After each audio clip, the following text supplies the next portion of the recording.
The broadcast Ah, is live. Ayan, live na Coach Eric. Hello. live na. Good evening. Yun. Good evening. Okay. Magandang gabi sa inyo lahat. It's another night. Magandang event to. Yes. Another event.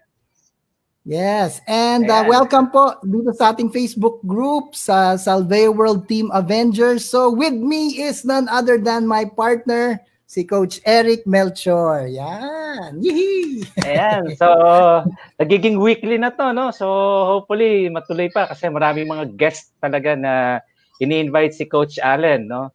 Mga malulupit na guests kung mapapansin nyo. And one of our guests, siguro kung makikita nyo rin sa ating screen, ano?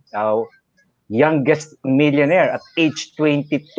At age Exactly. 22, imagine niyo yan. Noong time na yun, nag-enjoy pa ako sa buhay ko, pero siya, milyonaryo na. So, that's one of our guests, no? Isa sa mga kilalang-kilala when it comes to online, especially sa online industry, no? Yan. Saka Coach Eric, ay ako nga pala po si Allen De Leon. So Coach Eric, itong ating special guest, nakasama natin ito nung nasa Unity Network pa tayo kay Coach Edward.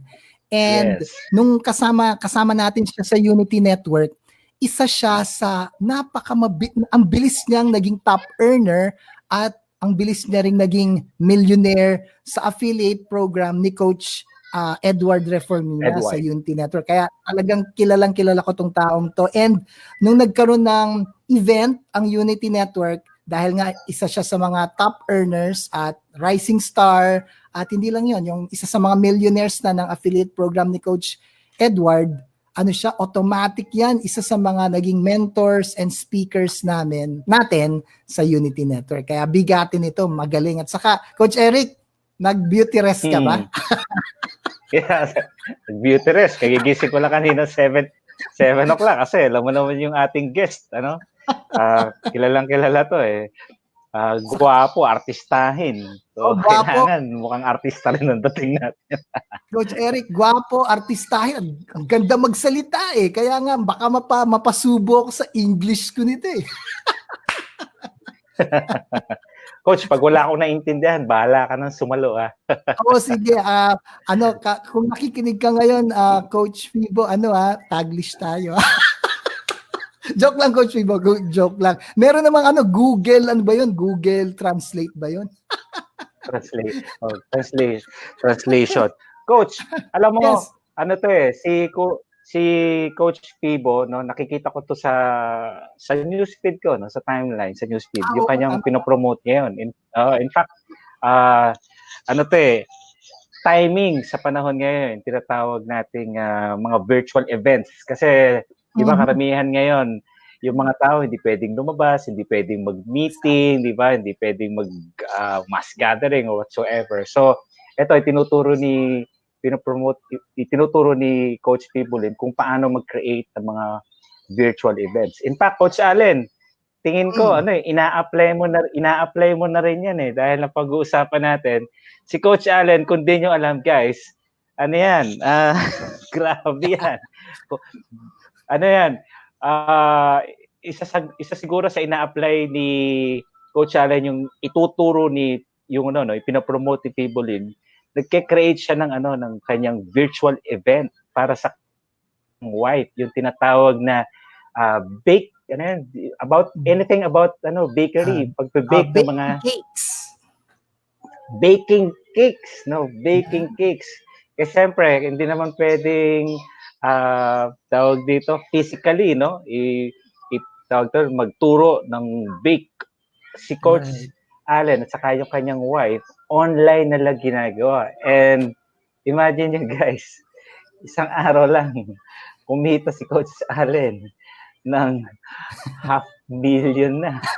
$500,000 in one day for that virtual event na ginawa niya, no? For the online, online cakes, ng cakes. Kaya guys, kung interesado kayo, no, pwede niyo check out yung mahilig sa mga bake space kasi ngayon usong-uso ngayon yan, especially now na may mga gato tayo sitwasyon, ang daming gusto matuto about ano, you know. Yan. Yes. And guys, yung sinasabi ni Coach Eric na yung kasing baking business namin. So, ino-online namin. So, tamang-tama, na-apply ko yung tinuturo ni Coach Fibo. So, tama si Coach Eric, in just one day, grabe. Kaya medyo hilo-hilo pa ako ngayon. Anyway, so, guys, kung meron po kayong, kung kayo po nandyan na, please let us know, mag-comment kayo sa comment section. Let us know kung anong location ninyo para at least mabati po namin kayo. Para malaman natin kung nasaan po nakakarating itong ating live streaming. Ato, meron nang nag-comment, Coach Eric. Yeah, si Mr. Ray, Yan. si Sir Ray Pastrana. See you this evening. Excited. Excited ngayon sa session na to. Yan. And also, Yan. we have Miss Reggie from Cebu. I think si Coach Fibo is from Cebu, if I'm not mistaken. Yes. Tama, taga Cebu si Coach Fibo. Oo, tama. Oo. And also, we have medyo delay lang. Si Ryan Cajes, I think. Yes. Good Ryan evening. Cajes. Yan. Yeah, marami. Free learnings, no? Also, we have si Lynn. Good evening, Miss Lynn. Kasama natin to si Lynn sa financial education. Tama. Hi, Lynn. Hello, Lynn. Ang dami mga Facebook user. Hindi ko ma-post kasi sayang. Hindi makikita yung name. Pero, eto, nandito rin. Shoutout ko rin. Nandito si Ma'am Amor Buiza. Hi, Thank Ma'am you Amor. for watching. And isa ring Amor din. Ito naman, Amore. Coach Eric, parang yun yung BPI debit card mo. Amore. BPI BPI Amore. Watching from Saudi Arabia, Jeddah. Wow, grabe. Nakakarating tayo hanggang Saudi ngayon. Marami tayong mga kasama rito sa ating group na from other countries din. Yan, tama. Sino ba? Okay. We also have from Cebu. Cebu rin. From Cebu and Bohol, Chona. Thank you, Ma'am Chona. Hi, Chona. Ito naman, from Las Piñas. Si Heidi. I think from Coach? From, kasama natin sa IMG. Wealth and IMG, sa Wealth and Financial Group natin. Yes. Hi, Heidi. Kamusta? Yan. Stay tuned lang kayo kasi marami kayong matututunan ngayon, lalo na sa ating guest. We also have from San Jose, Del Monte, Bulacan, si Miss Jessica Marie Sodario Eduardo. Thank you, ma'am. And then we have for watching. Si Roda Mansueto Abad. Yan. Ayan. Coach, I think ready na. Iba kasi walang mga name Facebook user Pero yan, karamihan from Imus Cavite, from North Cotabato, we have from Quezon Province. Yan, yung mga viewers ngayon. So from different places. So this event, malaking bagay ito sa atin, especially now. Marami tayong matututunan from our guest, Mr. Fibo Lim. So, ito si Awin LS. Good evening, mga coaches. Hope you will inspire us more. God bless Team Avengers. Yes, definitely. You will be inspired, no? Guys, kung bago kayo dito sa grupo natin, meron tayong mga replays actually no mga previous mga previous interviews no nung last week. So pwede niyo rin panoorin. Alam ko marami kayong matututunan doon. And lalo na ngayon kasi itong guest natin kung last week, 'di ba? Yung pinaka-head ng Unity Network, yung ating guest. Ito naman yung guest natin ito yung mga coach Ito na yung mga naging bunga, 'di ba? New generation. Naging bunga. Mga millennials. Yan, Hindi na tayo millennials. pwede. X-Gen tayo, Coach Allen eh. X-Gen ka ba? O hindi na kasama ka pa ba sa X-Gen? Isali mo na ako. Eto, millennials eh. No? So, dun sa mga millennials dyan, at yung gusto magpaka-millennial, katulad namin ni Coach Allen, sabay na kayo. Tama, oo. Okay. Ayun.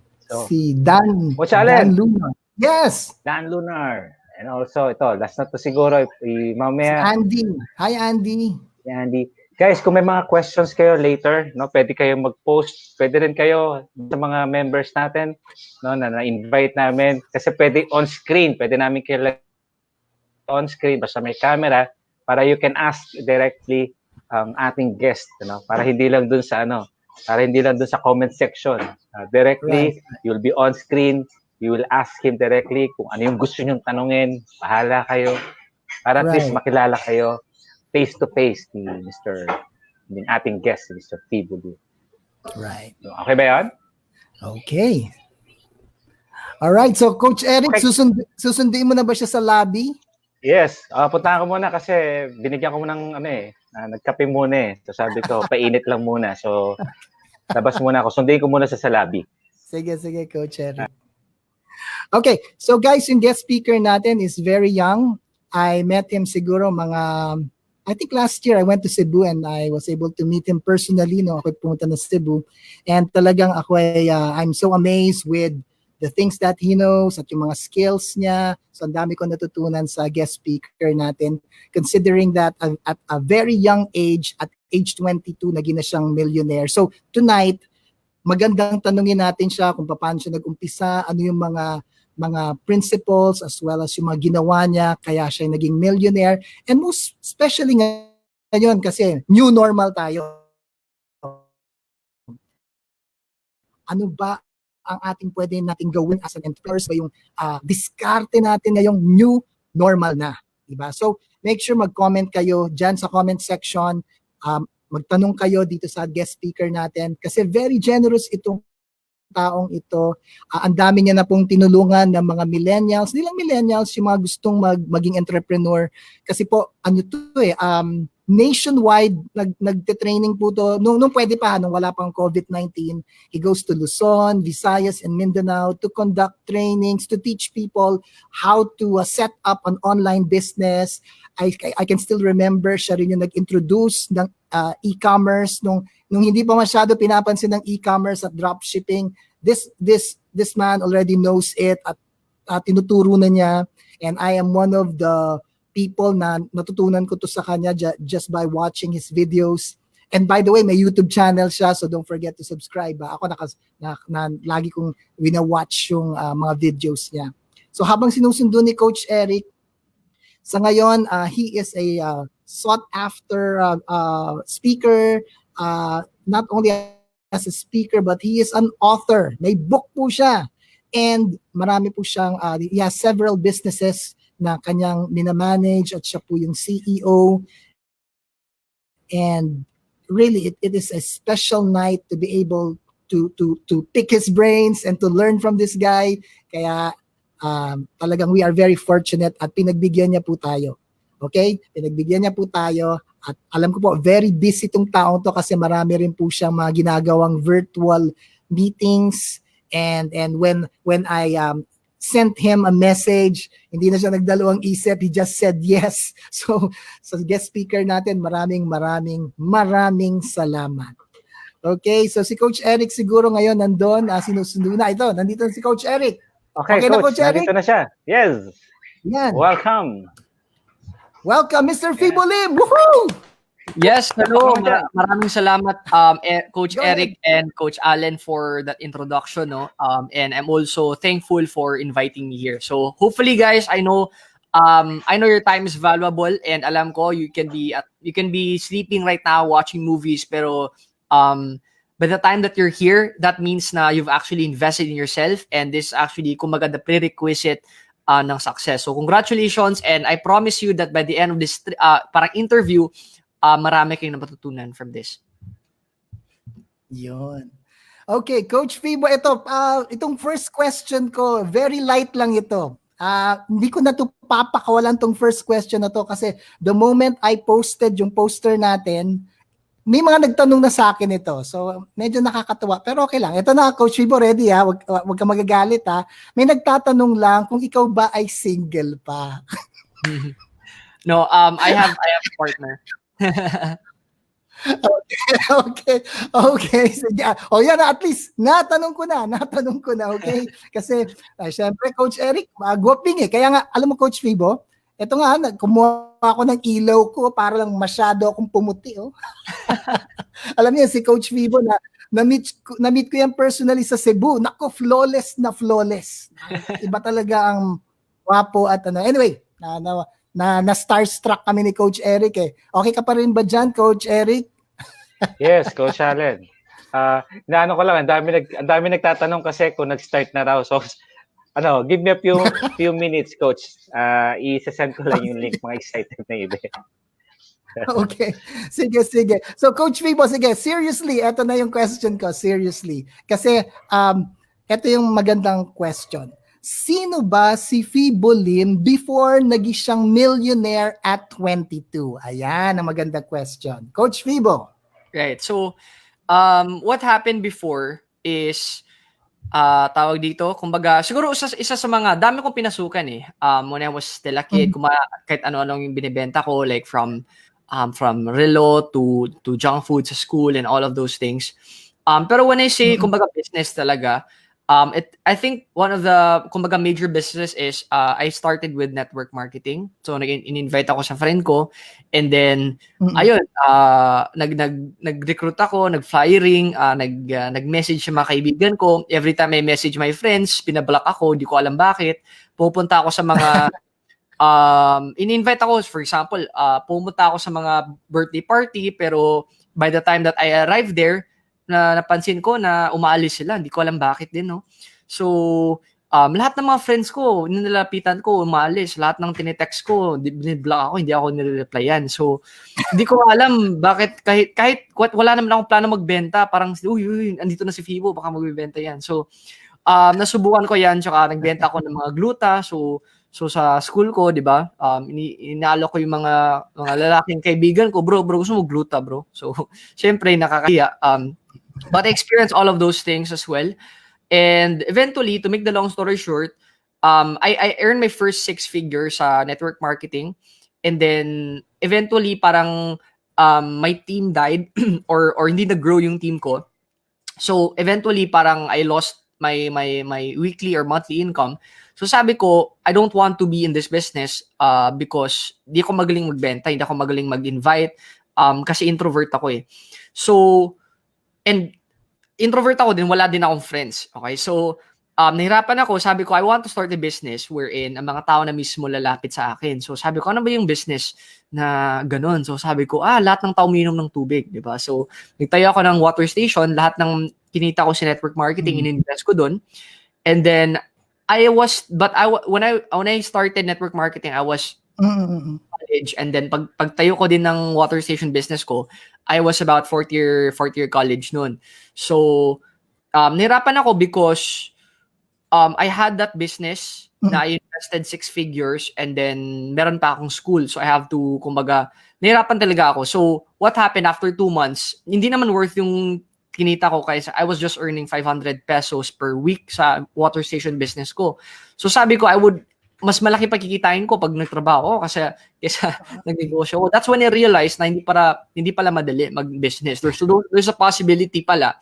Doon ko na-realize pala na that's why most people just, go to work because minsan mas malaki pa kinikita mo sa trabaho kaysa sa negosyo mo. So that's what happened to me. Eventually, sabi ko, it's not worth my time, so I have to close it down. And that's when I lost my business. That's when I lost everything kumbaga, yung lahat na kinita ko. And, my back against the wall, right. Sabi ko, what should I do? What should I start? So, I was just doing, yung kumbaga, nagsa-search na ako. And eventually, like everybody else, I searched, so Google how to make money online, and kumbaga I found blogs and all of this stuff, and how can I explain? May nakita akong, how do you call this, a banner na, make money online. So I click that, I watch, nag-opt-in ako, email address, I watch the first video, and then, second video, third video, and then sabi na I have to pay, I think 12,000 yun. And back then I didn't have the money, so what I did was, nanguta ako sa girlfriend ko, sabi ko, is it okay if I could, borrow, I want to enroll in this course. Eventually, that's my starting point. I learned that. I eventually started selling other people's products. This includes, siguro one of my first, kumbaga, affiliate marketing is, kay Brother Bo na Truly Rich Club. So I was interested in invest in the stock market. Sabi ko, na affiliate program na 20% commission. So I started selling that, and then sold other digital products then, and doon nag-start. And eventually, when I earned my first million when I was with Coach Edward, and from then on, dun, Right. it's not just about the money, but it's about the skill you have acquired. So if I think I don't want to go ahead of I don't want to go ahead of this question, pero since andito na tayo, I want to say lang, kasi a lot of people want to earn their first million, all of those things, pero the truth is, right, if you want to earn your first million, it's really hard because, kumbaga, that's what you're aiming for. Back then kasi, I wanted to earn, kumbaga, when I was, kung yung goal ko is to earn my first million, the reason why it becomes hard, it's because it becomes your, kumbaga, yung 1 million becomes a ceiling. Kumbaga, that's the maximum because that's your goal. However, if you wanna, kumbaga, if it's beyond money, if it's beyond, if it's, kumbaga, it's more than that, it may be money, let's say 100 million, whatever, but it may be beyond money. Let's, for example, sa akin, it's beyond money. Then achieving wealth, kumbaga, when you, kumbaga, achieving first million is not the goal. It's just part of it to achieve your main thing. Does that make sense? So I think I answered the question. That was who I am when I started, and that's how I earned my first million. I promoted and sold different. I was selling other people's products and earning a commission in return. Okay. Coach Fibo, I have a question. Yeah. Yes. At a young age, di ba, na-hit mo na yung millions mo and you've invited several friends of yours na iniiwasan ka. What was their reaction ngayon nung nakita ka ng, uy, grabe, Millionaire na si Fibo Lim, tayo kami na in-invite nila before, mukhang wala, naiwan na. What was their reaction? Lumapit ba sila sa'yo or still the same? Ganun pa rin, parang taas kilay pa rin. Right. That's a really good question because when I was in network marketing, I just want to share this backstory. Minsan kasi sinasabihan ako ng upline ko na, uy, you have to be successful para ma-prove mo sa mga kaibigan mo na, kumbaga, they will regret not listening to you. For me, I believe in my own na it's wrong because it's kind of like you're being successful for other people. It's kind of like you're living on the on the terms of other people. So ako kasi, I achieve success or kumbaga, I achieved my goals not because I want to impress other people. So to answer your question, I actually did not observe like kung ano ba nangyayari in all of those stuff. Pero I think na, I could see naman na they look up to me because of what they say. It's kind of like, uy, congratulations and all of that. But just that one word, it feels, parang it feels happy. It feels fulfilling na what I do really impacted lives to the sense na sila din, na-impact din sila sa ginagawa ko. Yeah. Right. So, Coach Fibo, di ba, every business person or entrepreneur may tinatawag na biggest why nila. So, ikaw, ano kaya yung biggest why mo at ikaw ay naging entrepreneur, naging successful, naging millionaire at 22? Ano yung biggest why? Alright, so sa akin naman, it's very interesting as well kasi alam mo sa MLM when I was doing it 7 years ago, biggest why nila is, they want to, gusto nila maging mayaman, for their family. They want to, mostly ganun eh. Like, you want to become Right. wealthy because you want to, for your family. So that's the common. Ako naman, mine is quite different because the reason why I want to, at the end of the day, by the way, I don't want to become rich, but being rich is, kumbaga, it's part of the process. Kasi ako naman, my biggest why is I want to leave an impact and legacy to the world.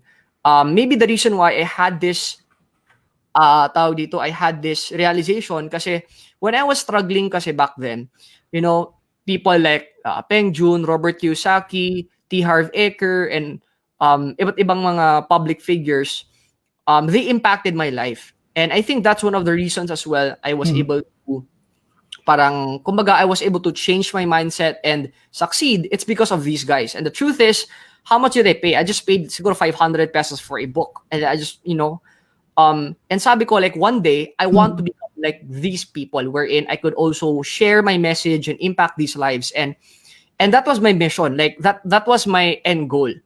I sabi ko na I want to be in a job na I'm willing, kumbaga, there's no retirement.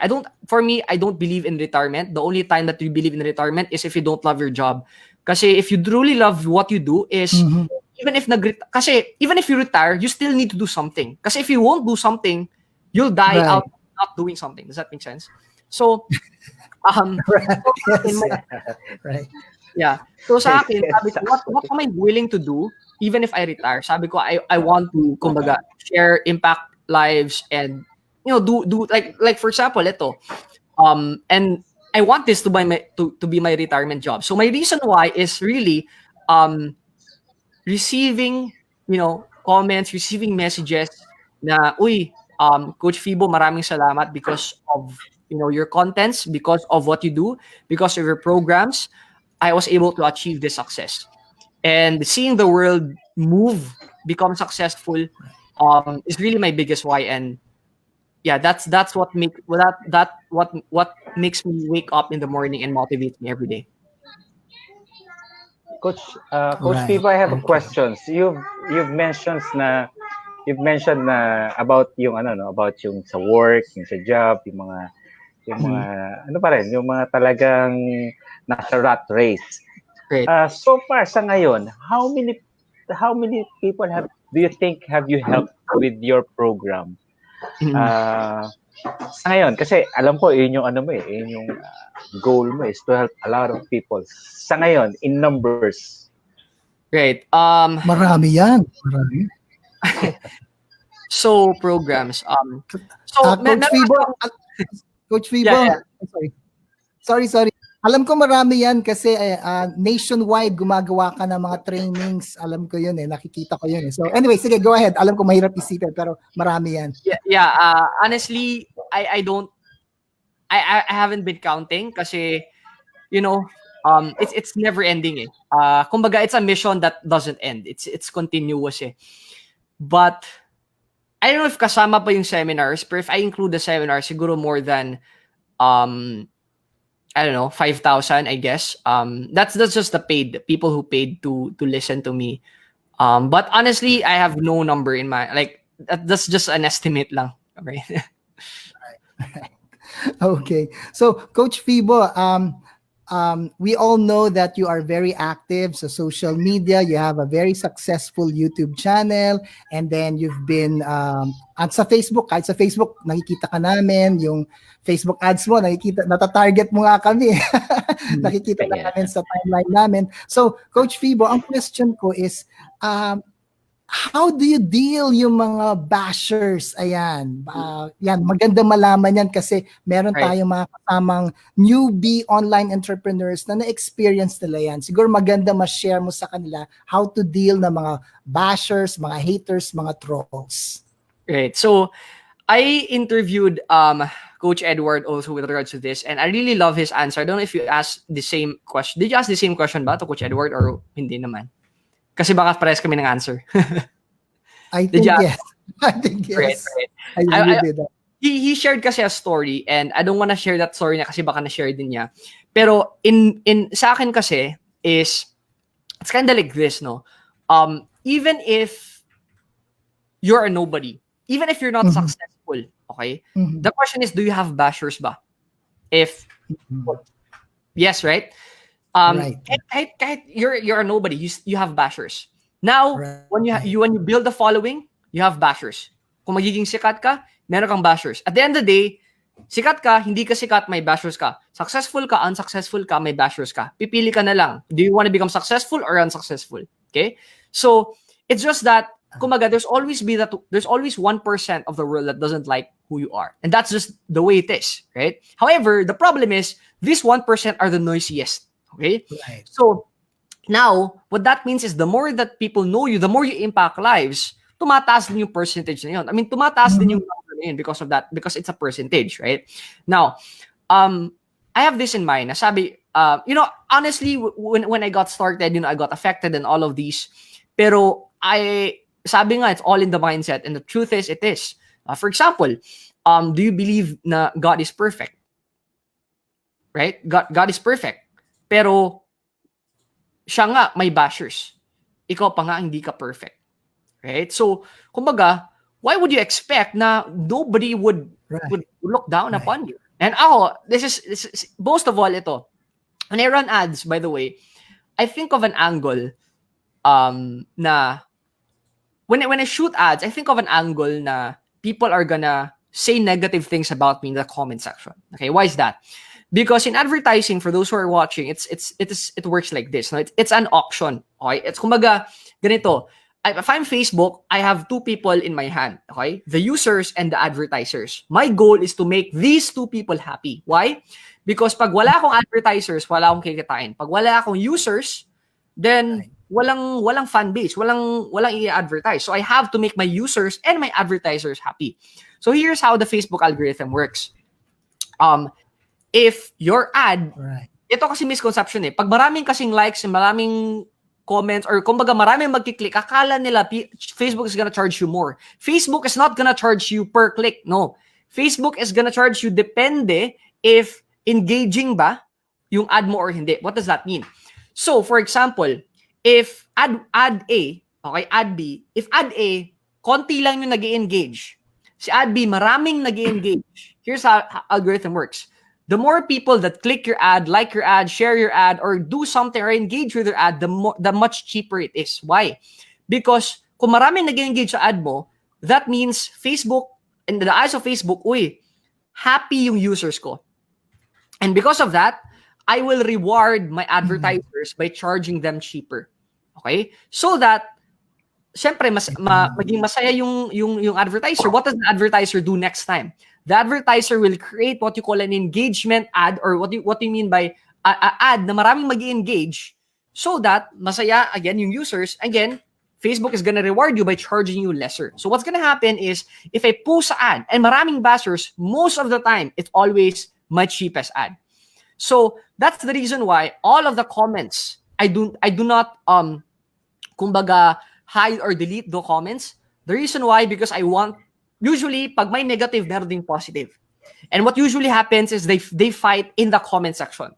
And when they fight in the comment section, it will make my ad cheaper. Okay? So basically that is how and the problem then is, if I have no bashers, hindi ako maging maingay. It is the bashers that makes you, kumbaga, how do you call that? Sikat, maingay. Tingnan mo si Kim Chu, di ba? So, naging sikat siya ngayon. So that's how I think of it.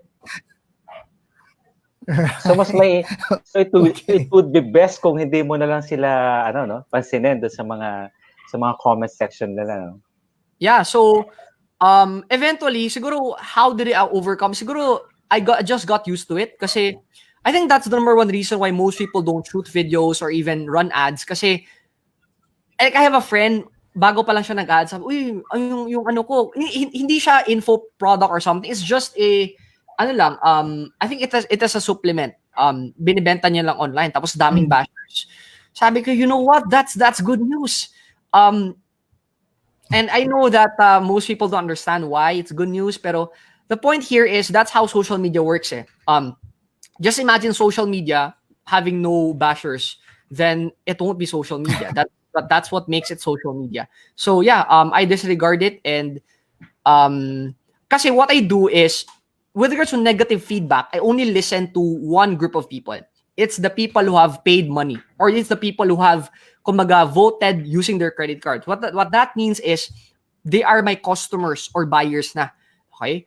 I only listen to these people kasi mas quality yung feedback nila compared to somebody who didn't even invest in my program. I won't listen to that person. So if ever, I'm not saying that don't take negative feedback. I only said that take negative feedback from your existing customers who paid money, because these are quality feedback. Yeah. Coach Eric, aha moment yon. Yes, galing. Thanks. Yes, another aha Okay, moment. Actually, tama pala, coach, din yung ginagawa ko, sir. There are people din na, alam mo yung nakikiride doon sa ads mo, nakikiride, magpo-post sila ng mga kanilang sariling, ano tawag na, mga ina-advertise. Business. So, hinahayaan ko na lang sila, hindi ko na pinapansin, hindi ko na sinasagot, I don't even message them. And anyway, yung pag nag-message naman yung mga customers natin, may auto-reply naman tayo. So by that time na mag-send siya doon, nakapag-send na tayo ng message through our auto-reply. Coach Fibo, I have question pala. Sure. Go ahead, Salen. May question ka? Sorry. Yes.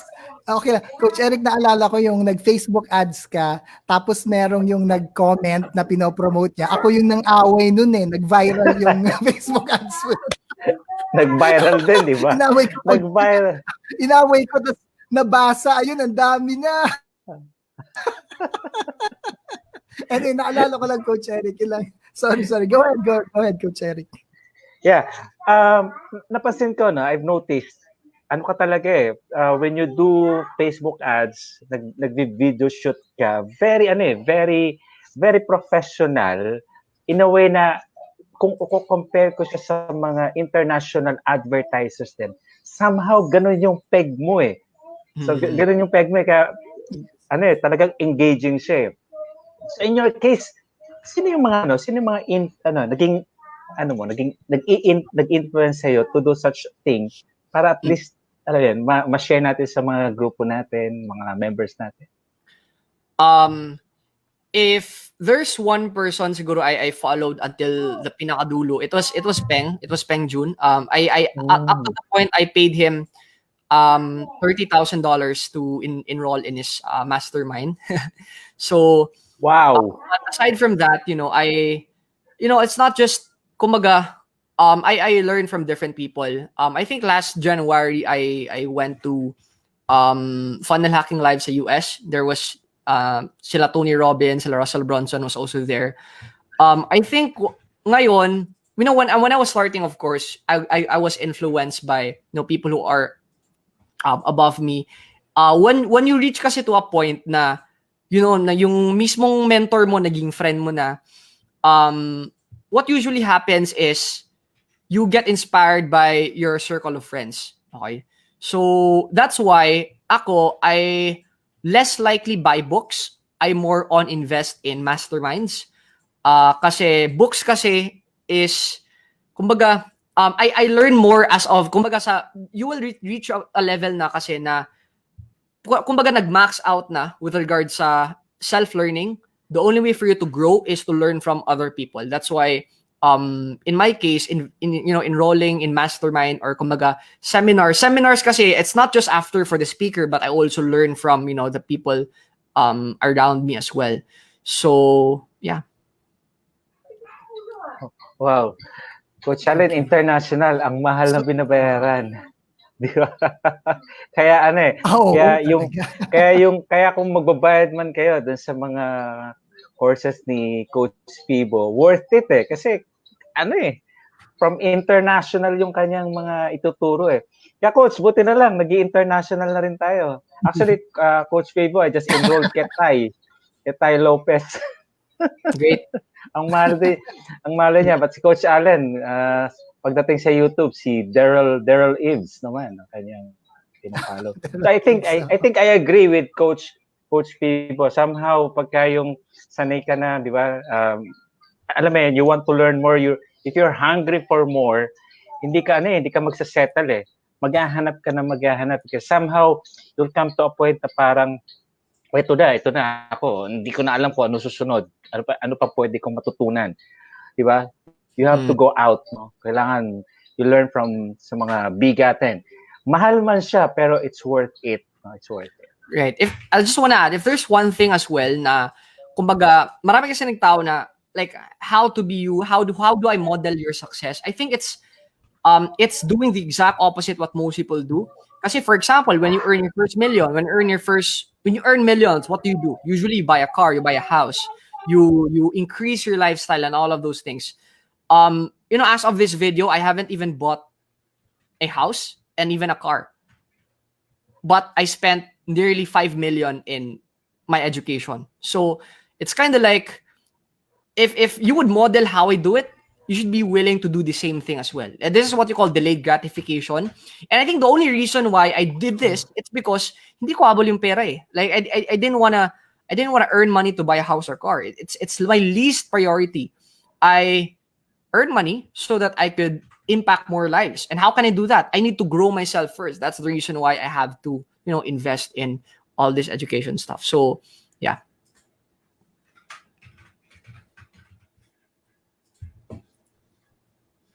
Diba? They want to get rich, maging millionaire because they want to buy stuff.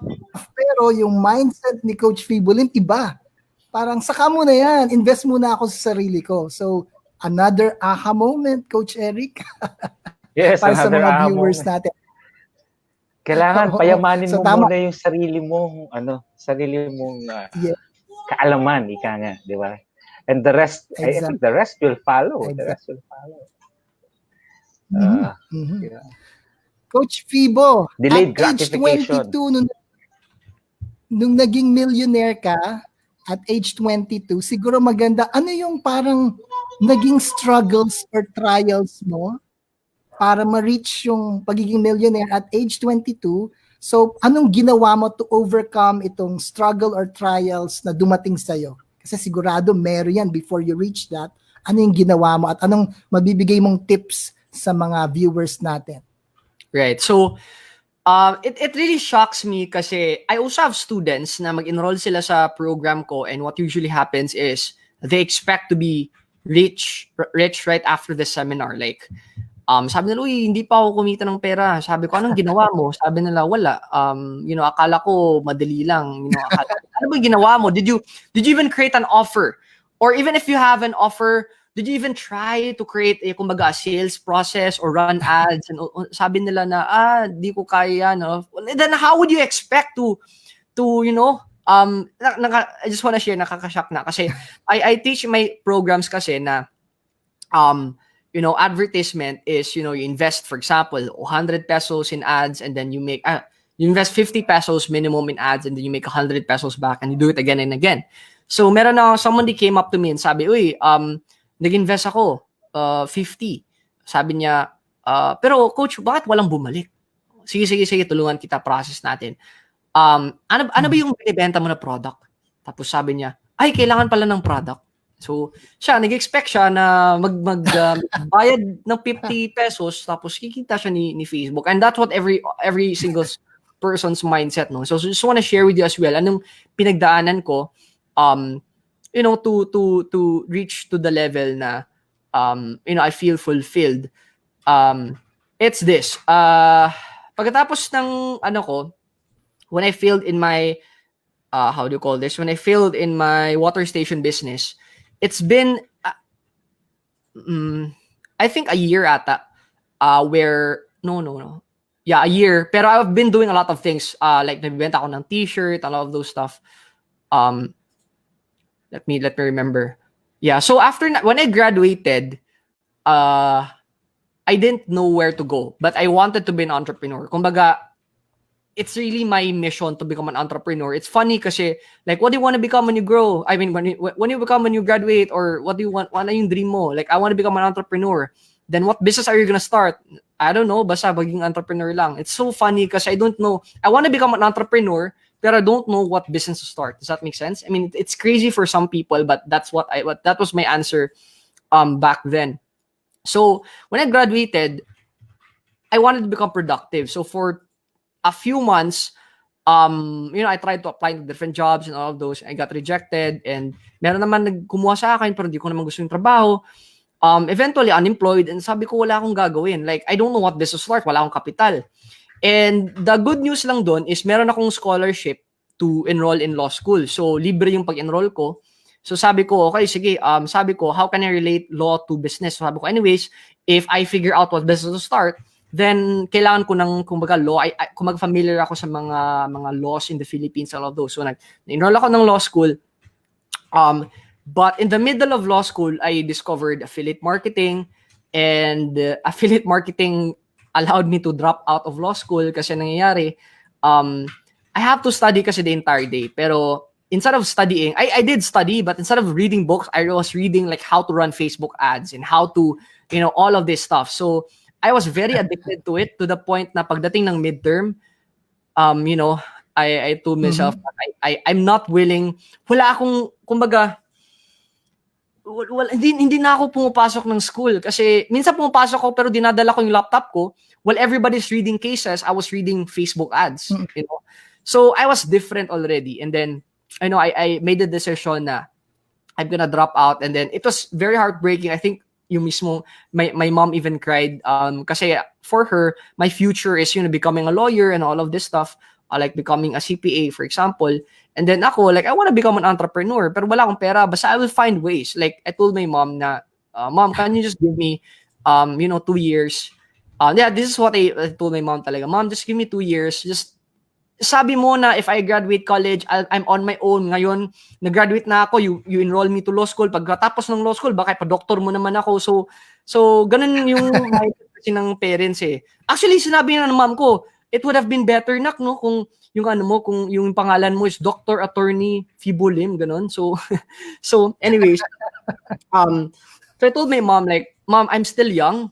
Buti I got the advice from Gary Vaynerchuk. He said kasi na, when you're still young, this is the best time to take risks. Like risk as kumbaga, it doesn't matter if malugi ka sa business kasi you're still young, you have the time, and at the same time, your responsibilities are not that huge. The more you age, the more responsibilities you actually, kumbaga, the more you have the responsibilities.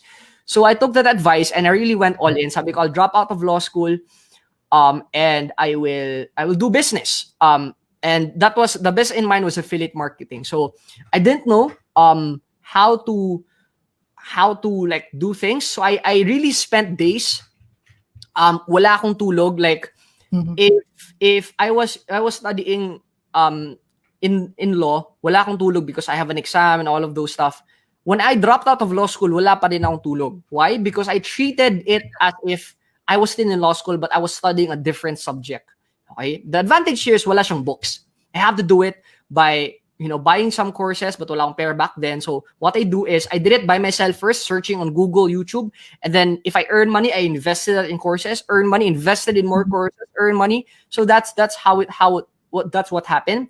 And honestly, I didn't have free time. I was just studying, and eventually, kumbaga, that yung advantage nun is it's all in here forever. Like I had just to do that once, and then I could utilize it like for the next 50 years, right? So that's what I had to go through to earn my first million. I had to sacrifice a lot of things. I had to sacrifice a career, which is libre naman supposedly yung yung kumbaga yung tuition fee ko. And everybody was expecting me to become a lawyer because when you say law, kahit law school lang, like, whoa, maging attorney na siya. That was the time that I had the respect of everybody. But it was so hard to tell people na, I dropped out of law school because I had this business. Anong business? Affiliate marketing. Ano yun? So, like when you say business, usually it's a big office, big corporation. If you have a new app, you have a new software, pero you say affiliate marketing, like, what is that? So, I had to go through that, sacrificing, not sleeping just because I have to study. I put deadlines on myself now. By the end of, for example, the end of the week, I should learn how to do this. And I think at the end of the day, it's all sacrifice. Pero I totally agree talaga na it goes back to the reason why and all of those stuff. But I just want to add one thing as well. I don't believe kasi that everybody is meant to become an entrepreneur, because it really depends on your personality. Kasi for me, there are two types of people, entrepreneur and intrapreneur. Okay? So entrepreneurs are just like you and me. We work on the business. That means we have the creative ideas and all of those stuff. The intrapreneur naman, if you think of it, I'm going to give an example. For example, Steve Jobs. Steve Jobs is an entrepreneur, but Steve Jobs won't be able to do it without an intrapreneur, which is Steve Wozniak. Bill Gates naman is an entrepreneur, but somebody, I forgot the name of Paul Allen, was an intrapreneur. So all entrepreneurs can't become a successful business, can't build a successful business without an intrapreneur. Intrapreneurs naman these are employees that works inside the business, but they're really good at that. So kumbaga, entrepreneurs feed the ideas, intrapreneurs manufacture the ideas. So my team members are really good at that. That's why if you notice, usually entrepreneurs, palagi sila magpro-procrastinate. It's because we're not good at manufacturing ideas. We're good at creating them, and we let the intrapreneurs manufacture those ideas. So it boils down to ano yung personality mo. Do you want to become an entrepreneur or intrapreneur? As an intrapreneur naman, again, it's kind of like an employee, but the advantage here is you are directly correlated to the growth of the company. So usually, pag lalaki yung company, lalaki din yung, kumbaga, let's say yung rank mo or yung sweldo mo, because you're contributing massive value. So that's how I that's my my ideas. Wow. Another aha moments, Coach. Intra saka entre. Intra and entre. Nice. Actually, bago sa akin yun yun yung big questions in our mind ngayon. Yung big question, do we want to be an entrepreneur or intrapreneur? It also depends nga sa personality. Ito, Coach Fibo, I have a question. You've been mentioning about Facebook ads. A lot of people, no? Of course, ang buhay natin sa online marketing is all about Facebook ads. No? Alam mo yung business, you have the products, and you don't have how to run yung Facebook ads. And most people, parang sa simula, no, they thought, ang dali lang ng Facebook ads. But when they dive in kung paano gawin, ay, ang hirap pala nito, suko na ako. In your case, how did you manage, no? How did you manage talagang tutukan, aralin yung Facebook ads to the extent na talagang na-master mo na siya? Kasi iba na-disappoint na eh. Right. So, eto, siguro a virtue of no choice because number one, okay, sa affiliate marketing kasi when I was selling, different products, dalawa yung option mo. It's only two. You do the free version or organic, or you do the paid version. When you say organic or free version, edi mag-post ka sa mga group o may message ka ng mga friends, and mag-produce ka ng content. Okay, let's start with that. Number one, when I post sa groups naman, parang I don't want to become selly. Like, it's ew. Number two, if I message my friends, iba-block ulit ako. Baka wala na akong friends ngayon. Number three, if I produce content, hindi ako magaling sa video back then. And wala akong camera. Like, wala. I've never imagined, seriously, I've never imagined na I would be on video. Kasi hindi ako magaling. Okay? Wala akong equipment and all of those. So, when I learned na, meron palang Facebook ads wherein you spend money and I don't have to work the same work as me posting kumbaga, like manual posting, then I want that. I'm comparing ano bang mas madali sa akin, mag-aral ni Facebook ads kasi gagawin ko na lang is I'll just find a way to make it work. I don't have to manual post kasi when you do Facebook, you don't do that 8 hours a day. Okay? Right. The learning will require time, but you just have to do that once. Right. But if I learned it, I just have to do that 1 hour a day, and this is what sparked me interest. Kasi when I did it, and then I had sales, kahit nagbabakasyon ako, kahit I was sleeping, sabi ko, this is powerful. Like, I'm willing to invest time, money, all my energy in this, kasi this is tinatawag na scalable. because all I do is spend money on ads. Kumbaga, that was the only two options. And even if you're selling products, for example, if you're in network marketing, selling insurance, selling real estate, you can do the free version where you can just give out flyers or talk to friends. But I didn't want to do that. Okay, that for me, that was pain for me. Pleasure for me was Facebook ads. So I know merong struggles yun, but the other side has more struggles than learning how to run Facebook ads. So I think that was my main motivation, or I had no option. So that was my determining factor if I would become successful or not. Yan, magandang ano yan, magandang So Coach Fibo, no para option. lang sa mga yes, no option. Dapat Right, gano'n na yung right. mindset mo. You have no option. Actually, magandang motivation yan, Coach Fibo, no? Wala ka na option na yun pag gagawin mo. So, you have to move, you have to work, you have to study, you have to learn. Kasi wala ka na option. Yun lang yung you only have two options. Which options do you want? Yung nahihirapan ka or yung nadadalian ka? But both ways, mahirap. Pero in the long run, in the future, Facebook ads will, kumaga, mas fulfilling siya eh. Di ba? Mas fulfilling siya eh. Long term, ika nga. Go ahead, Coach Allen. You have a question? Yes. So Coach Fibo, sa mga kasama natin na nag-online business ngayon. So para lang marinig nila tangan, it's a must na matuto ka mag-Facebook ads. Tama ba, Coach Fibo? Right. Unless you want to make your lives miserable. So Yeah. Yeah. Miserable. Okay, guys, narinig niyo yan ha. Narinig niyo yan kay Coach Fibo. Kung may online business ka or balak mo mag-online business, it's a must na dapat matutunan mong mag-Facebook ads kung gusto mo maging successful. Ayan, Coach Eric, sinasabi na natin sa kanila. Baka ayaw maniwala sa atin, at least, ayan na, sinabi na ni Coach Fibo sa kanila. Okay, so my follow-up question ito, Coach Fibo. Okay, so considering that tayo ay nasa new normal na, ayan pinag-uusapan ngayon, yung new normal, so marami nagtatanong, Coach Allen, ano bang magandang business kayong papasok or nasa new normal na tayo? Coach Fibo, baka makapagbigay ka ng mga opportunities sa ganitong sitwasyon natin sa new normal. Ano yung nakikita mo?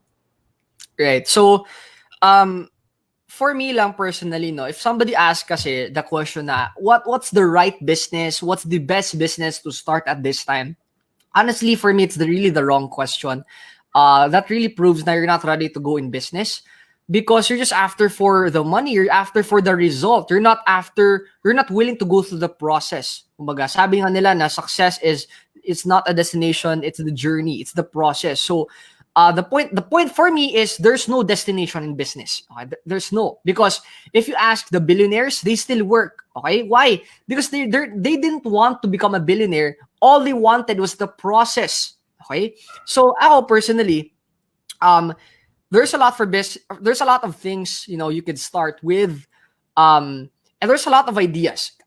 I interviewed, it's good a few hours ago. I interviewed somebody, a friend of mine, who built her wealth, so babae siya, through a flower shop. So just imagine that.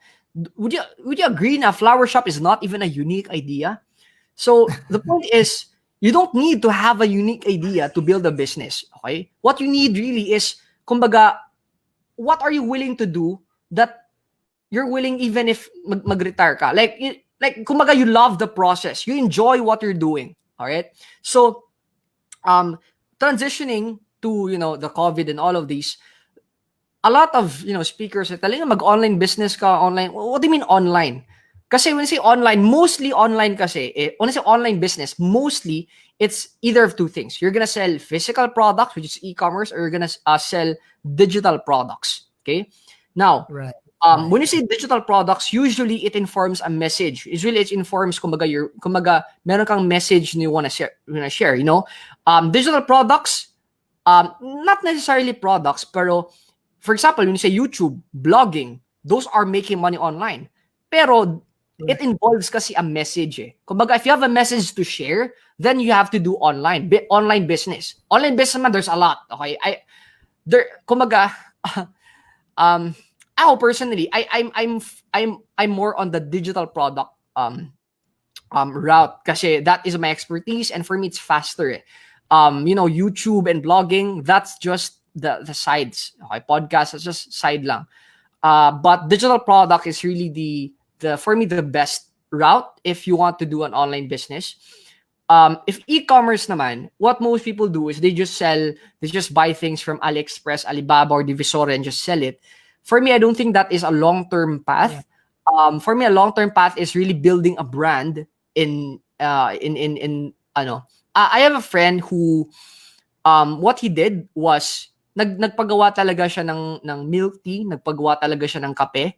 And he places his or her brand there. Okay, kasi I know babae tsaka lalaki. Nilagay nila yung brand dyan. Yung advantage kasi dun, kasi wala kang kompetensya. You are, even if it's the same coffee, but people, for the long-term goal, they buy because of the brand.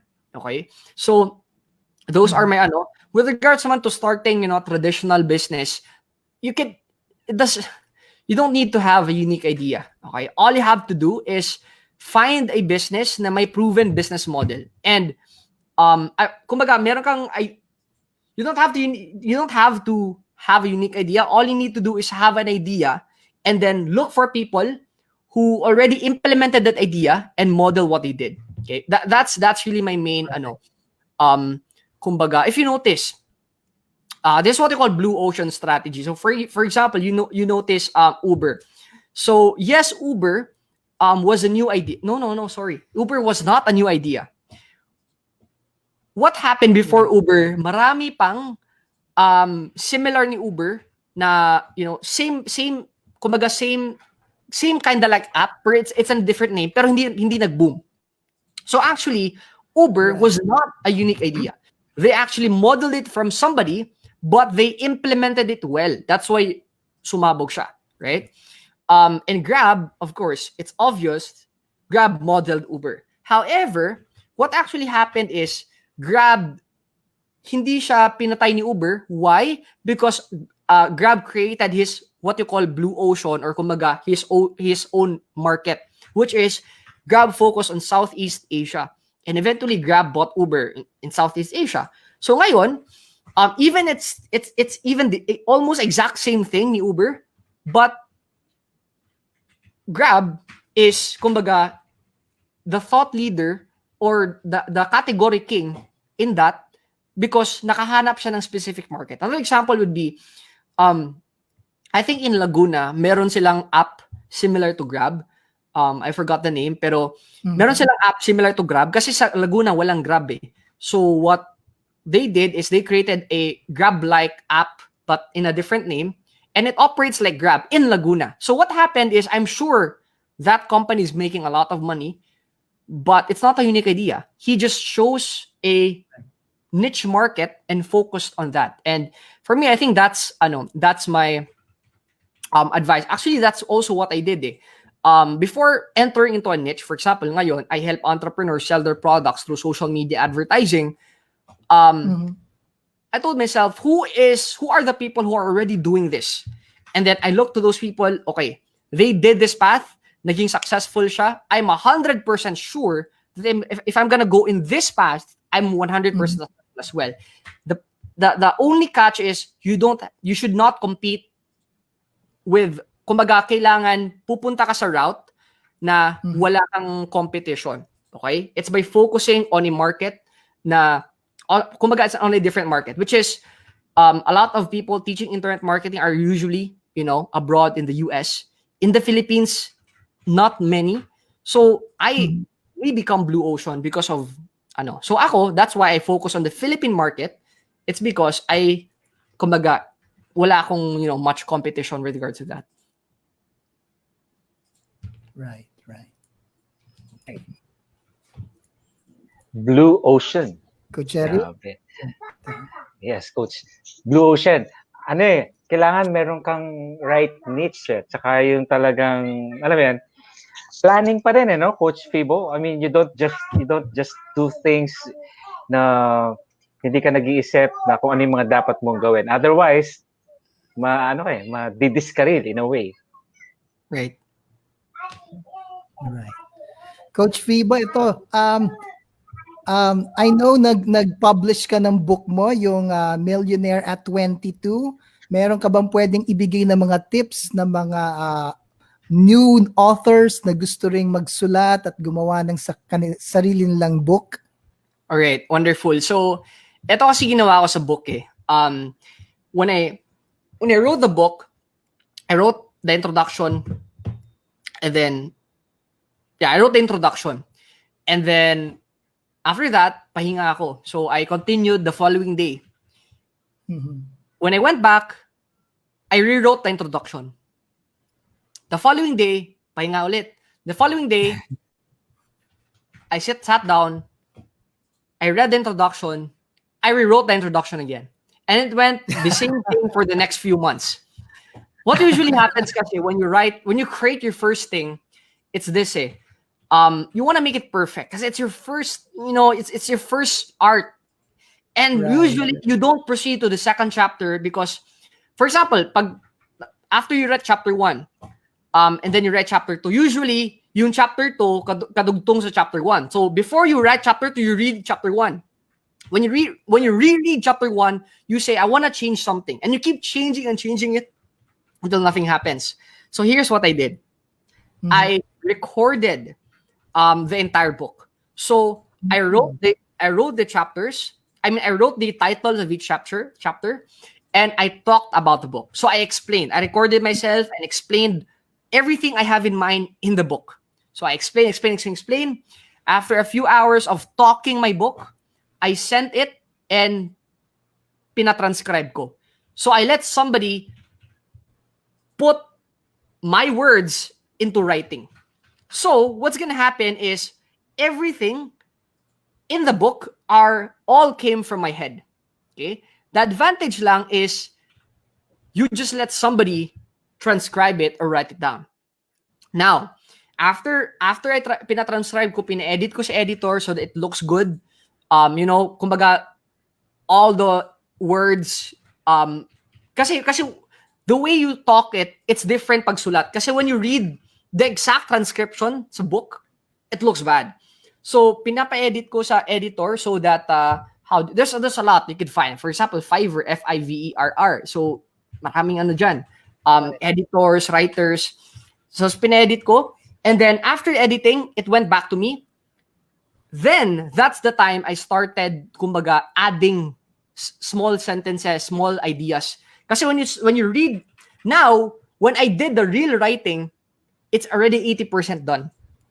Kasi I talked about my book. So now, yung motivation mo of finishing is very near kasi parang, 20% na lang. I just have to read it, but I want to add this idea. So parang insert idea ka na lang. And that's how I wrote my book. Maybe, I think it was just, it's kind of like I wrote my book in 90 minutes kasi, I just talked about it. Pero when it became a reality, I think in less than a month, I was able to publish it. So that's my suggestion. And I think that's what most people are doing. Yung mga friends ko din, they're modeling that same framework. And yeah, that's really what I suggest. Kasi it's the advantage there is 100% ng content still comes from you, but you are eliminating the procrastination and the perfectionism by doing what I did. Right. Yeah. Right. Actually, Nice Coach tips. Fibo, ang confession ko, ako yun tanong ko yun. Hindi ko matapos yung libro ko. Thank you, Coach Fibo. Okay, tuwa ko yun. And Coach Allen, meron ka ng idea kung paano matapos siya. So, record mo, kwento ka, and then padalam kay Fiverr, Fiverr, right? Yung Fiverr na. Right, Fiverr.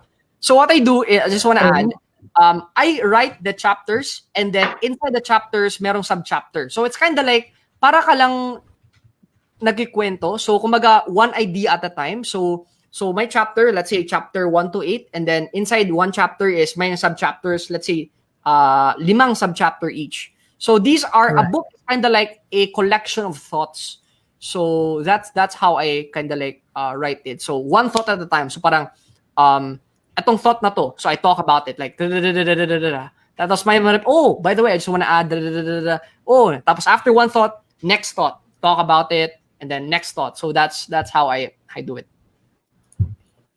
Right.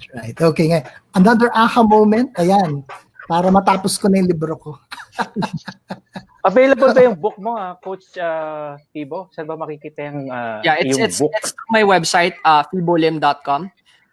One of the reasons as well I wrote my book, it's really not for me to make money. It's just really for for branding, and it's kind of like a lead magnet, to bring people in my world. So that's why I purposely put it in my website rather than just for in bookstores. Kasi it's not supposed to be in the bookstore. It's supposed to be a lead magnet to bring people in the world, in my world. So yeah, fibolim.com is the place to go. Yes, Coach Eric and Coach Fibo, add ko lang, no, kasi nanonood ako ng mga video trainings ni Dan Locke, and he mentioned that if you have a book, you instantly parang become an authority from the word itself, authority, instead of giving out calling cards sa mga prospect or clients mo. So mas raw yung impression kapag yung book yung ibigay mo. So right. doon ako na inspire na nga, no. So naalala ko yung mga kasama nating may book, of course si Coach Fibo, si Coach Resty Chavez.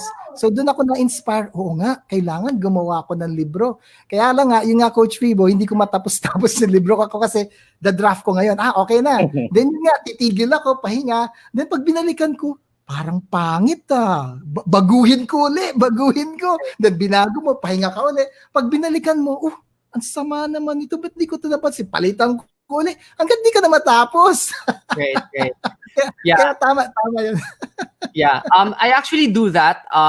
That's really the main reason why nagsulat ako ng libro. Aside from sharing my thoughts, is I did it as soon as possible talaga kasi I wanted to use it as a calling card as well. Especially if you want to I did that, especially if I want to meet with big guys. Kumaga merong speaker. Instead of giving a calling card, trust me, I don't have a calling card. And people, bakit wala akong calling card? Kasi I know that if I'm gonna give you one, you won't even care. You won't even call me. Ever since, I haven't called a single calling card. All calling cards, I put it into trash. Like, why won't I put it in my wallet? Kasi if 100 people will give me calling cards, why hindi kasya yan sa wallet ko? 100 calling cards. Tapos after that, after a year, hindi ko na maalala sino-sino. So what I do if I want to meet somebody, even without a book, here's kumbaga napunta tayo dito, but here's what I do. I take a selfie, and then I tell that person like, hey, is it okay if I can add you on Facebook so that we can connect? And then he says yes. And then after that, I send the photo. And what's gonna happen is there's a higher chance that we will connect na friend size sa Facebook than me giving you a calling card. And at the same time, we had a photo, then you will remember na, nag-meet pala tayo on this date, on this specific location. Now, wanna add, ano yung purpose ng book na yun? I gave that, I don't know if you're familiar with Success Resources. Success Resources kasi are the ones who organize the events of Tony Robbins, T. Harv Eker, kumbaga the big guys. The may-ari nun is si Richard Tan and Veronica Chu Tan. What happened was we met in Bali, and sabi ko, like, how can I leave a legacy to this person? So it's not by giving a calling card. Like this guy, these owners are making $100 million a year sa events nila Tony Robbins, nila T. Harv Eker, ganun. So sabi ko, what I did was I got my book, I wrote a message in the front page, and I said like, hello, her nickname is Mama Chu, and also Richard Tan. I want to give you this book as a sign of saying thank you for inspiring me. And ayun, nagpicture kami. And what happened is we became friends on Facebook, and we were able to connect.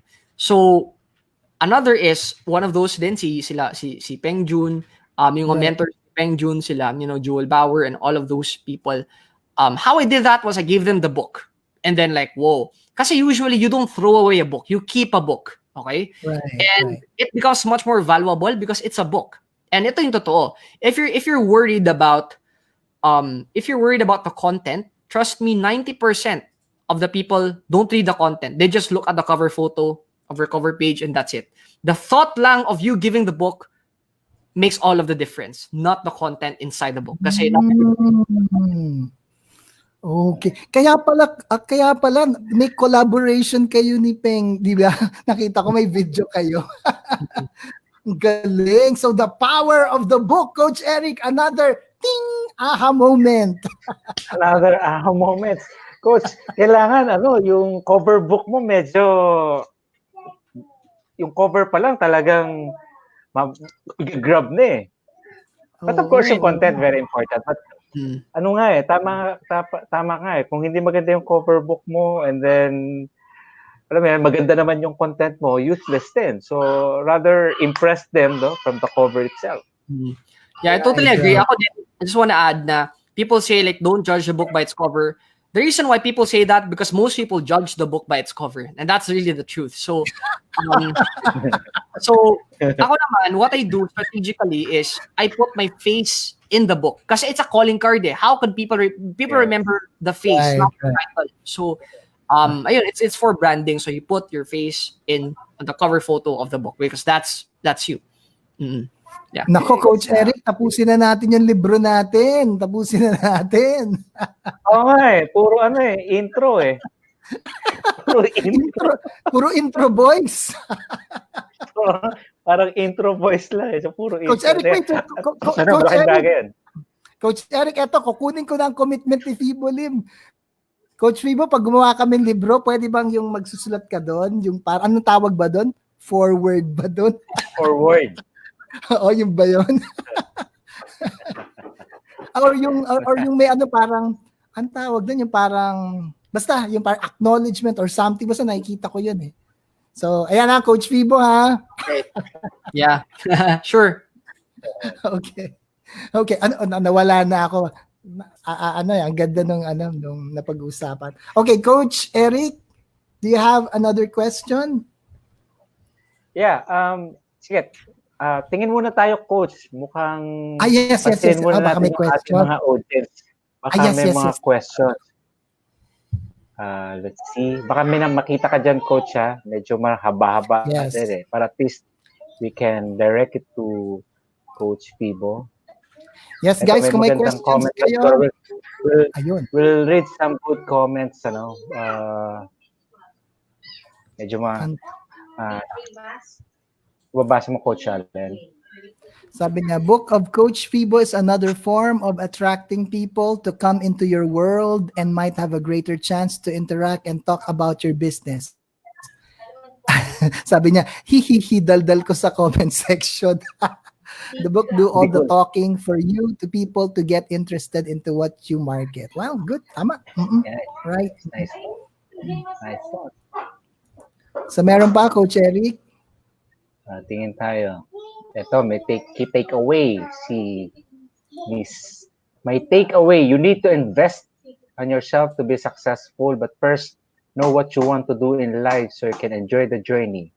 Thanks, Coach Fibo Lim. Yan, tama nga. Okay. Alright. So, walang questions. Guys, kung if you want to ask questions and if you want to be on screen, pwede naman, check ko kung nasa lobby kayo para at least you can ask directly si Coach Fibo Lim. Coach, I have a question. Right now, alam mo naman, it's a new norm. It's a new norm. When you say new norm, iba na yung magiging sistema natin sa pamumuhay. It would be different siguro for another 3, 4, 5 years.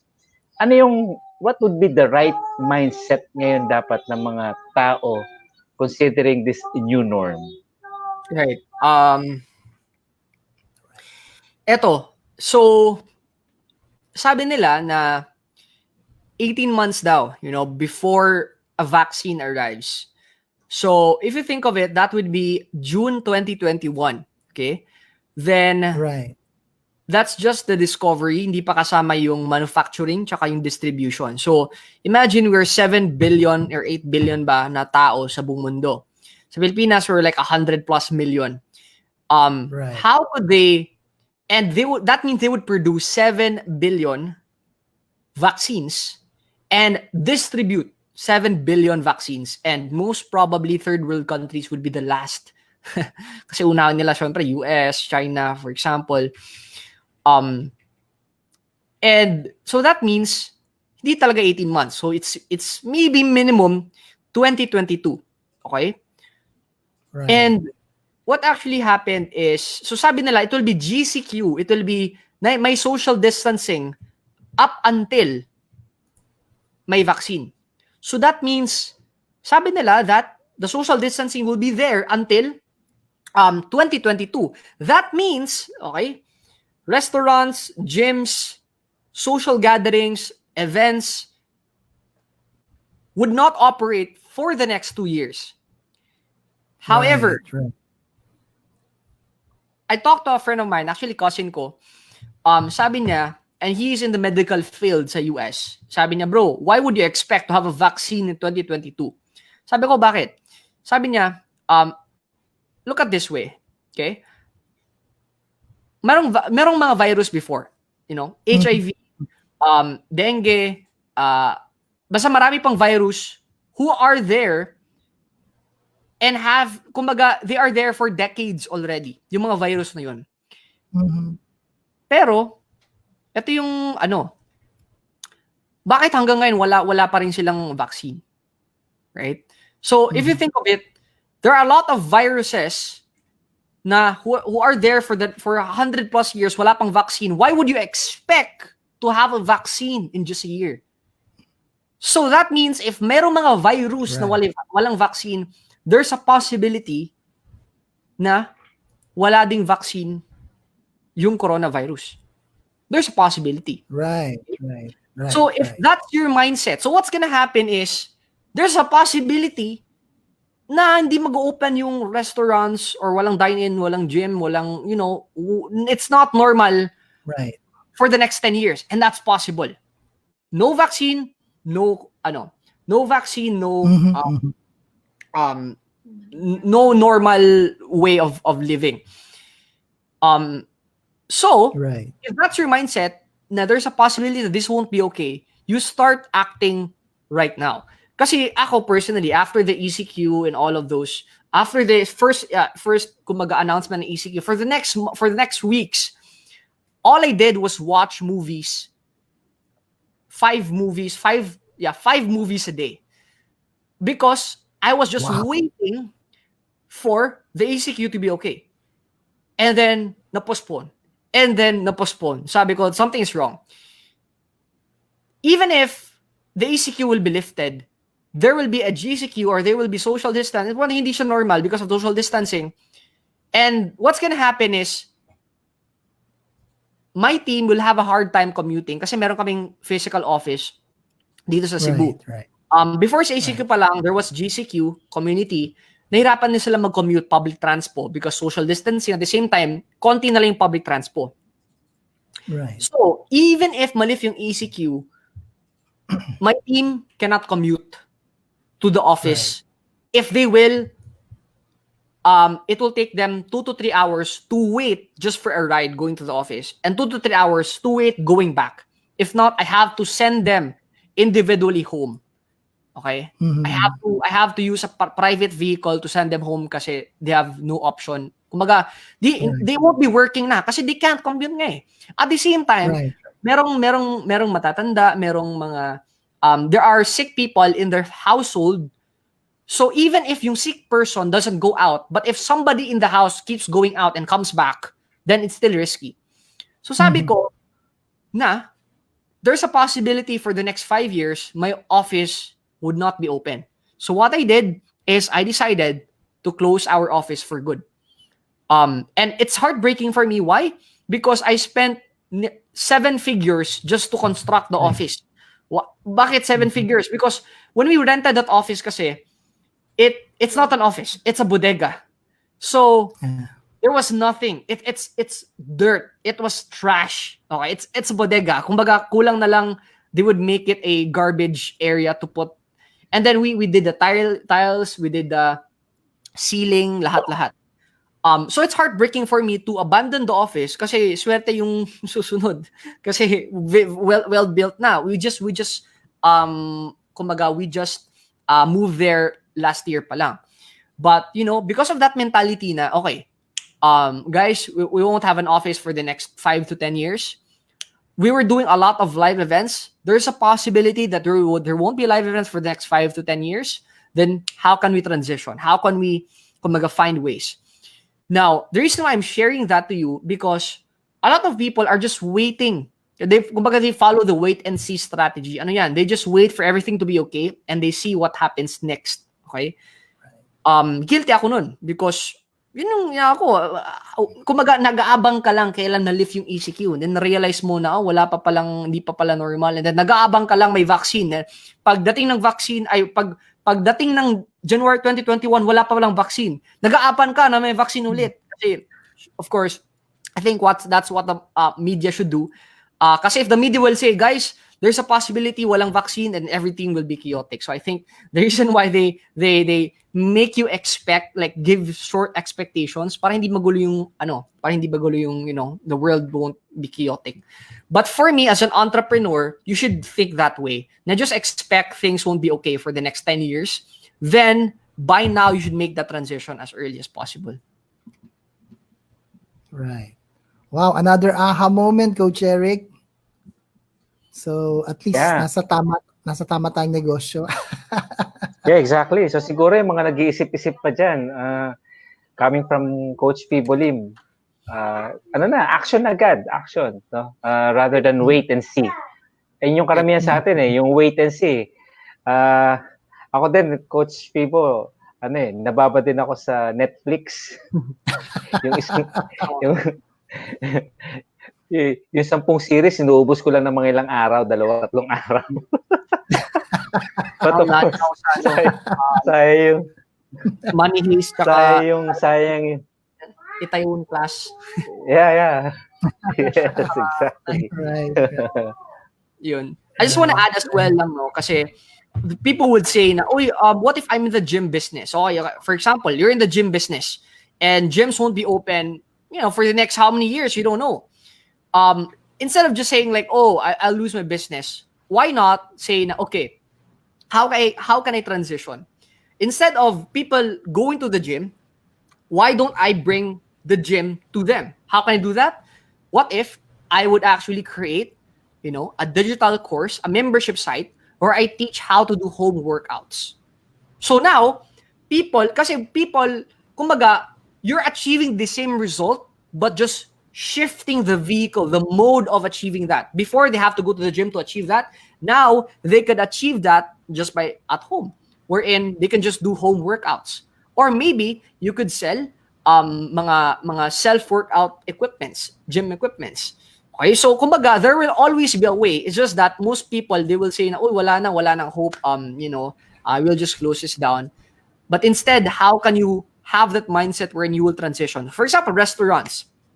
Wala nang dine-in kasi usually kami dine-in, all of those. Yes, everybody's doing delivery. However, instead of just following what everybody does, what if you could create wherein what you do is may delivery pero you deliver the raw ingredients. And then kasama ng raw ingredients na yun, you would have a manual. So yung manual na yun is the manual on how you cook the raw ingredients. Now, why is that? The purpose of that kasi instead of you delivering the ready-made food, most people would want to enjoy the meal at the same time have the experience of them cooking it. So it's kind of like, for example, dito merong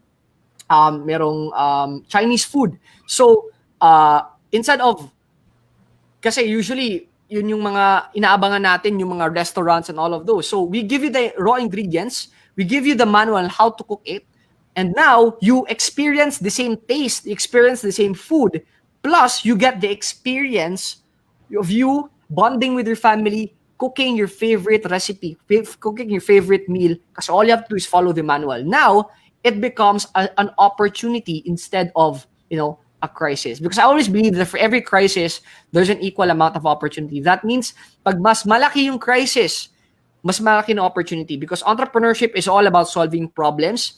And every crisis, that's where problems arise. So, usually, that means, mas madali mag-business pag crisis kasi maraming problema. Right. So, Coach Fibo Coach and Allen. Yes.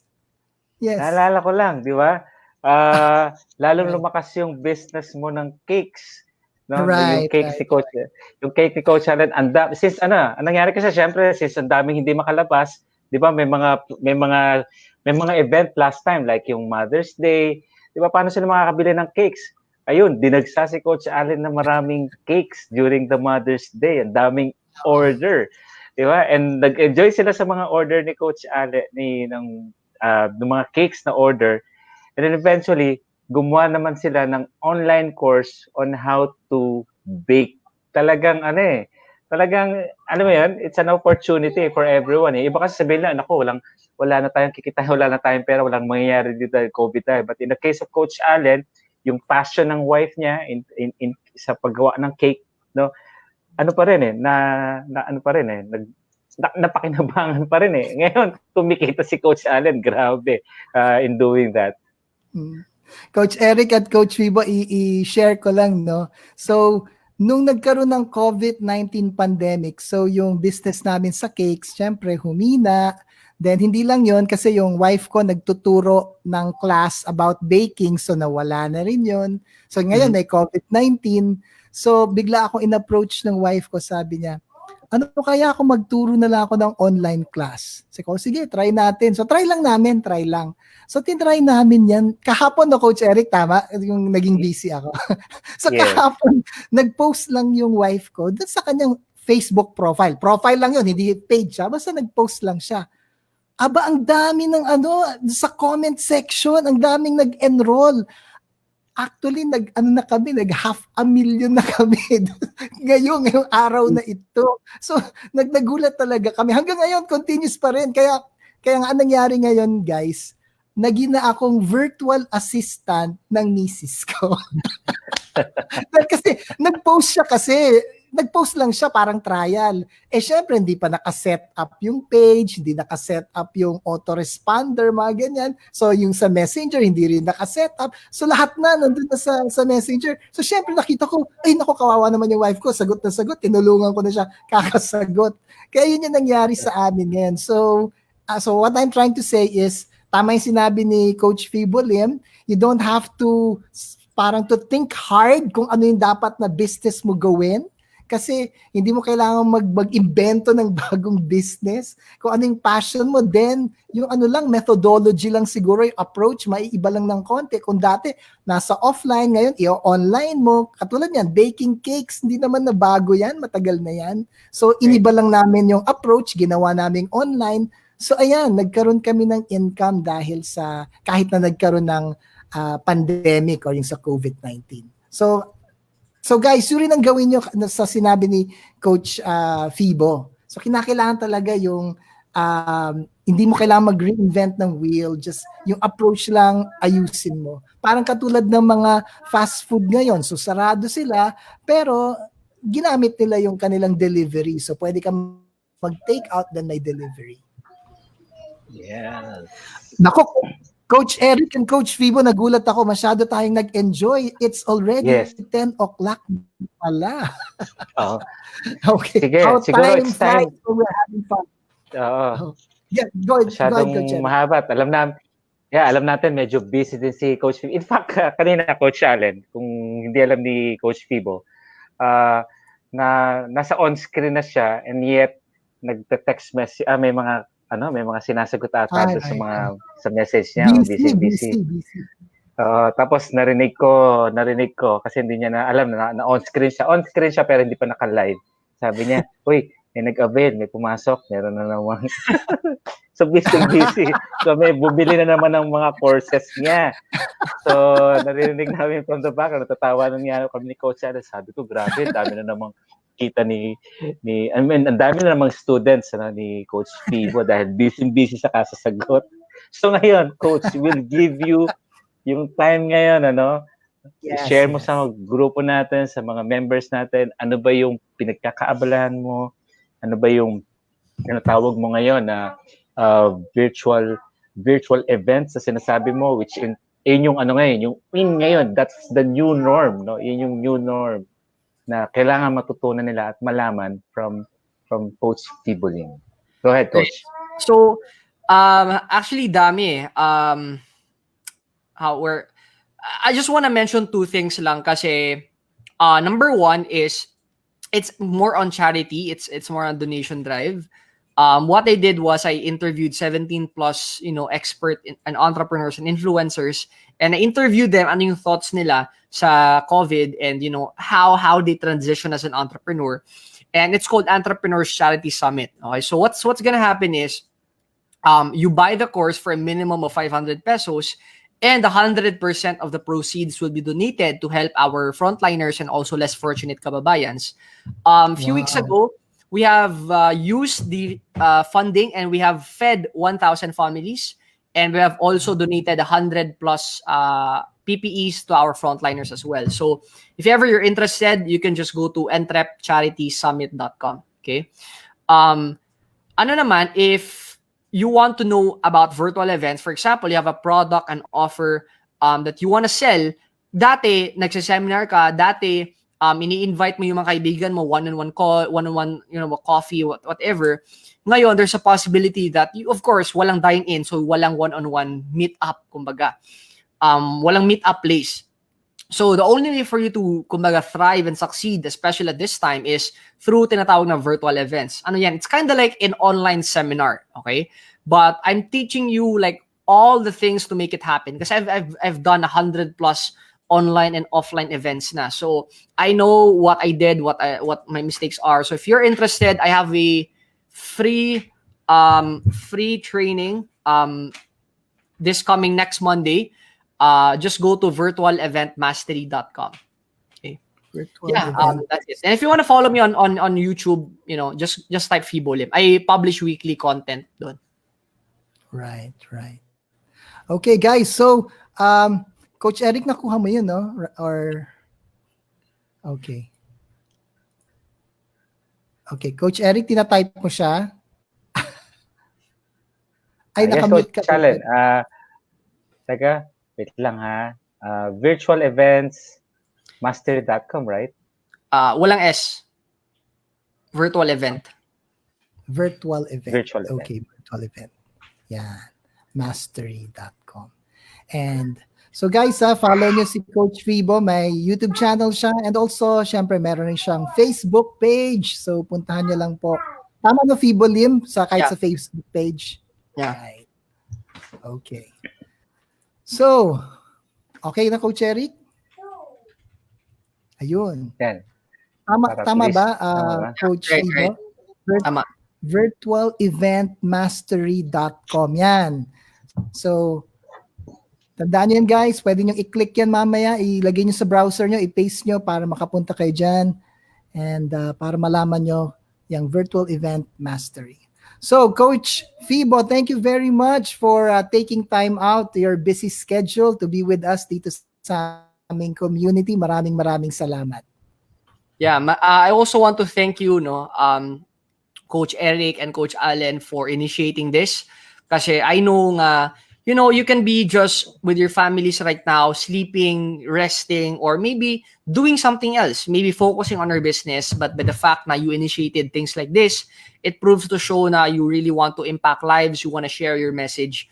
Kumbaga, it's one thing, one way of, it's beyond money. Kumbaga, when other people are donating money, you're actually donating your time, your expertise, kumbaga, your entire life, just to impact lives. And I hope people will model your entire attitude, your personality, your way of thinking as well. So thank you and congratulations. Yes. Coach Eric, sandali lang. Coach Fibo, bago natin i-end, may confession lang akong sasabihin. First of all, thank you again. Kasi ganito yon. Si Coach Fibo, gines niya si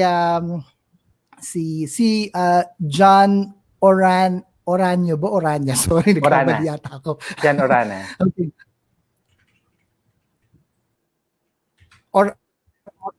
Orana. Okay, sorry. So si John Orana, gines ni Fibo Lim sa kanyang event. So nanood ako noon. So nagkwentuhan silang dalawa doon. So in-invite lang talaga ni Fibo si John. As in, nag-message lang yata siya. So sabi ko, wow, gayahin ko kaya. So hindi ako kilala ni John Orana. Hindi niya ako kilala. As in, hindi. Siguro si Fibo Lim kilala pa niya, pero ako hindi. So ang ginawa ko, sige, bahala na. So ang ginawa ko, nag-message ako sa kanya. So in-invite ko siya dito rin. So ang ginawa niya is, okay, Alan, sabi niya, send me an email. I'm going to check my schedule. So it took a week bago siya nag-reply. Pero nung nag-reply siya, he said yes. So bakit ko sinashare to? I-share ko to kasi salamat sa iyo, Fibo Lim, nagkalakas ako ng loob i-invite si John Orana dahil kinopya ko yung ginawa mo. Yun ang storya talaga doon. Kaya, thank you very much, Fibo Lim. Amazing. Congratulations. Okay. Nice. Coach Eric? Yeah, this is a copy business, ano? So, in fact, ang ginagawa lang namin, even Coach Allen, sinusunod lang namin, nag-copy lang namin, yung mga tao naging successful na. Kasi, successful siya eh. Bakit pa namin, ano ba yung problema mangyayari just in case kung hindi mo siya ipa-follow mo siya, right? So in our case, right. Whether it be local or international, as long as we find that person na talaga makakatulong in our success, talagang ginagawa namin. Hindi nyo lang napapansin, guys, na nangongopya lang din kami, but that's how it works, no? And we're very lucky, we have our special guest, si Coach Fibo Lim, na very, very busy and nagbigay siya ng time, at least coming from his own words, kung ano yung inabot niya to become successful at the age of 22. Coach, may last question. May nagtanong, ilang taon ka na raw ngayon? How young are you? 24, turning 25. Wow! Tignan nyo, bata pa. So, ayan. Alright. So, Coach Eric, bago magsi-selfie pa tayo, pero kung magto-turn 25 si Coach Fibo Lim, matanda lang siya ng isang taon sa atin. Kasi ako 23 lang ako. Ikaw, Coach Eric? 26. Okay, joke lang. 26. Walang naniniwala sa ating Coach Eric. Anyway, so selfie na tayo. Okay. Alright. Selfie na tayo. Okay, 1, 2, 3, smile. Okay, nakuha ko. Again, thank you very much, everybody. Alright. Coach Fibo Lim, thank you, Coach Eric. Good night. Coach Eric, do the honors. Yeah, thank you very much. See you next week, guys, for another valuable learnings dito. For now, since 10 o'clock na, I'll end this broadcast in 3, 2, 1. Bye-bye.